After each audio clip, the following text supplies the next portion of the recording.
ఈరోజు మా ఇంట్లో సాంబారు అంటే సాంబార్ అందరూ పెట్టుకుంటారమ్మా, కాదంటలా. నేను చింతపండు కూడా వేయను, ఓన్లీ టమాటా, 2 ఉల్లిపాయ, 2 క్యారెట్, కరివేపాకు, కొత్తిమీర. ఇది కందిపప్పు, మామూలు కందిపప్పు. అమ్మా ఎర్ర కందిపప్పు కూడా కొంచెం వేస్తే ఈ సాంబార్కి టేస్ట్ వస్తుంది. అదిగో వెళ్ళి పెట్టేస్తాయి. ఈ అన్నంలో కంటే కూడా మనం అట్టు, ఇడ్లీ, కొంచెం పునుగులు అలా వేసుకున్నప్పుడు ఈ సాంబార్ బాగా టేస్ట్ ఉంటుంది. మీరు కూడా ట్రై చేస్తారని చెప్తున్నా. చింతపండు నానబెట్టక్కర్లేదు, ఒక టమాటాలతోటి కమ్మగా ఉంటుంది. ఇట్లా మధ్యలో టమాటాలు పెట్టుకుంటే పప్పుతో పాటు ఉంటుంది.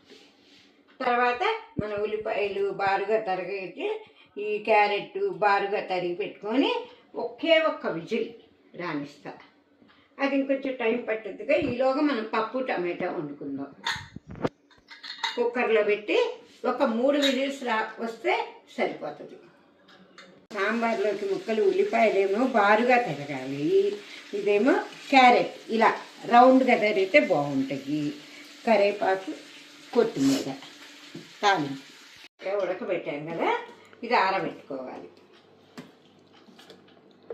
కుక్కర్లో క్యారెట్ ముక్కలు, ఉల్లిపాయ ముక్కలు అంతే. ఒకే ఒక విజిల్ రానిచ్చి ఆఫ్ చేసి చక్కగా ఉడుకుతుంది. ఉప్పు టమాటా కలిపి మనం మిక్సీ వేసుకుందాం. అంటారు అడుగుని గింజలు ఉంటుంది అన్నమాట, అందుకోసం మేము మిక్సీ వేసుకుంటాం. అన్నాం కదా, ఆ మిక్సీ జార్లో మనం వాటర్ వేసుకొని, ఇగో మా వాటర్ పట్టిన వరకు వేసుకుందాము. మీరు అనుకోవద్దు, 2 టమాటాలతో ఆంటీ ఏంటో ఎలా పెడుతుంది అనుకోవద్దు. 1.5 కప్పుకి 2 టమాటాలమ్మా, అంటే 1/2 కిలో కూడా తక్కువకి 2 టమాటాలు. అంత చక్కగా సరిపోయింది, పులుపు లేకుండా. దీనిలో ఇప్పుడు మిక్సీ వేసిన దానిలో కొంచెం పసుపు, మా ఇంట్లోకి రాళ్ళ ఉప్పు, అదే కల్లుప్పు అంటాం కదా, టేస్ట్ అన్నమాట.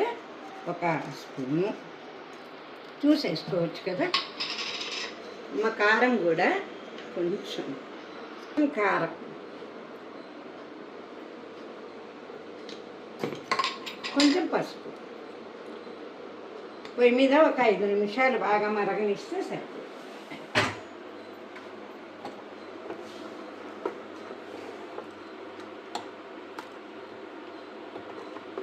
ఒక్క స్పూను ఎంటీఆర్ సాంబార్ పొడి అమ్మ,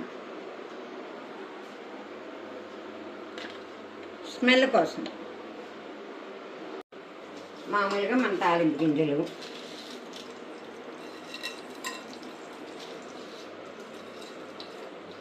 కొంచెం తాలింపులో పసుపమ్మా.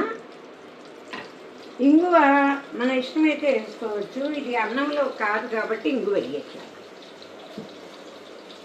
కొంచెం కరివేపాకు, కడిగి పెట్టుకొని కరివేపాకు, కొత్తిమీర ఆరిన.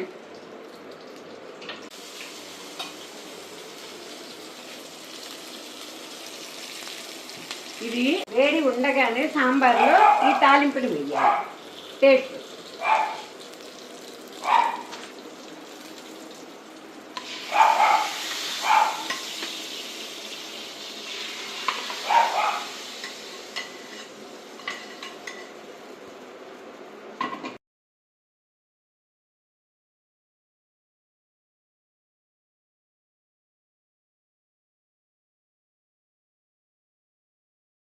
వేడి సాంబారు. మీరు ఎప్పుడు వస్తారు మా ఇంటికి? మీకు కూడా సాంబారు పెట్టి ఇడ్లీ, అట్టు వేసి పెడతా.